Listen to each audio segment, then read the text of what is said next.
আমাদের দেশের বেশিরভাগ মানুষ আর্জেন্টিনা ও ব্রাজিলকে চেনে শুধুমাত্র ফুটবল খেলার কারণে। তাই বিশ্বকাপ আসলে আমাদের দেশে 4 গ্রুপের লোক পাওয়া যায়। প্রথম গ্রুপ হচ্ছে আর্জেন্টিনা, দ্বিতীয় গ্রুপ হচ্ছে ব্রাজিল, আর তৃতীয় গ্রুপ হচ্ছে খেলাধুলা কিছুই বোঝে না, আর চতুর্থ গ্রুপ হচ্ছে হেটার্স। হেটার্স হওয়ার কারণ আছে, কারণ আমাদের ইসলামে এইসব খেলাধুলা নিয়ে কিছু বিধিনিষেধ আছে। যেমন বিশ্বকাপ আসলে আপনি এমন কিছু কথা শুনতে পারবেন বা আপনি শুনেছেন। কথাগুলো হচ্ছে ব্রাজিল এমন একটি দেশ যে দেশে আযান নিষিদ্ধ, আর্জেন্টিনা এমন একটি দেশ যে দেশে প্রকাশ্যে আল্লাহর নাম নেওয়া যায় না। কিন্তু এটা সত্যতা কতটুকু আপনি কি জানেন, নাকি না জেনে এইসব পোস্ট প্রতিনিয়তই শেয়ার করে যাচ্ছেন? চলুন আজকে সত্যিটা জেনে আসি। আর্জেন্টিনার দ্বিতীয় প্রধান ধর্ম হচ্ছে ইসলাম। কি অবাক হচ্ছেন? অবাক হওয়ার কিছু নেই, এটাই সত্যি। মেসি ম্যারাডোনার দেশ খ্রিস্ট ধর্মীয় হলেও তবে তাদের দ্বিতীয় প্রধান ধর্ম হচ্ছে ইসলাম, যদিও ওই দেশের জনসংখ্যা অনুযায়ী মুসলিম মাত্র 2%। লাতিন আমেরিকার দেশগুলোর মধ্যে সবচেয়ে বেশি মুসলিম বাস করে আর্জেন্টিনাতে। আর্জেন্টিনা এত সুন্দর সুন্দর মসজিদ আছে যেগুলো দেখলে আপনার চোখ জুড়িয়ে যাবে। দক্ষিণ আমেরিকার দেশ ব্রাজিল, সেই দেশে মুসলমানের সংখ্যা খুব কম হলেও তবে প্রতিনিয়তই সে দেশে মুসলিমের সংখ্যা বাড়ছে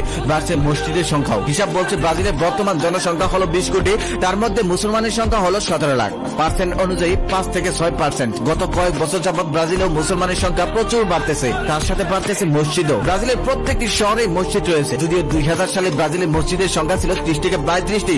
গত কয়েক বছরে মসজিদের সংখ্যা বেড়েছে 100টিরও বেশি, সাথে মাদ্রাসা ও অসংখ্য ধর্মীয় শিক্ষা প্রতিষ্ঠান। এক প্রতিবেদনে উঠে এসেছে ব্রাজিলের সাও পাওতে গড়ে প্রতি মাসে 6 জন লোক ইসলাম ধর্ম গ্রহণ করেন। ফলে ভবিষ্যতে ব্রাজিলে মুসলিমের সংখ্যা আরো বেড়ে যাবে। ব্রাজিলের সর্বপ্রথম 1500 খ্রিস্টাব্দে মুসলমানের আগমন ঘটে। তাই সবার কাছে অনুরোধ, কোন দেশ সম্পর্কে না জেনে ফালতু গুজব ছড়াবেন না। যদি ধর্মীয় চোখে দেখে হালাল হারামের কথা বলেন, তাহলে ছোট না দেখে তারপর টাকার বিনিময়ে যেসব খেলা হয় সে প্রত্যেকটা খেলাই নাজায়েজ। এমনকি নাটক সিনেমা দেখাও তো নাজায়েজ। কই, আমরা তো এগুলো প্রতিনিয়তই দেখছি।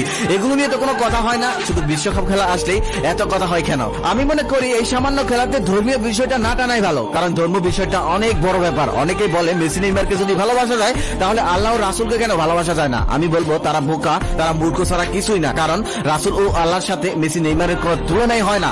কোনো তুলনা করাটা বোকামি। আমাদের দেশে আর্জেন্টিনা ও ব্রাজিলের সমর্থন যারা আছে তারা আসলে বেশিরভাগ মজা করে থাকে।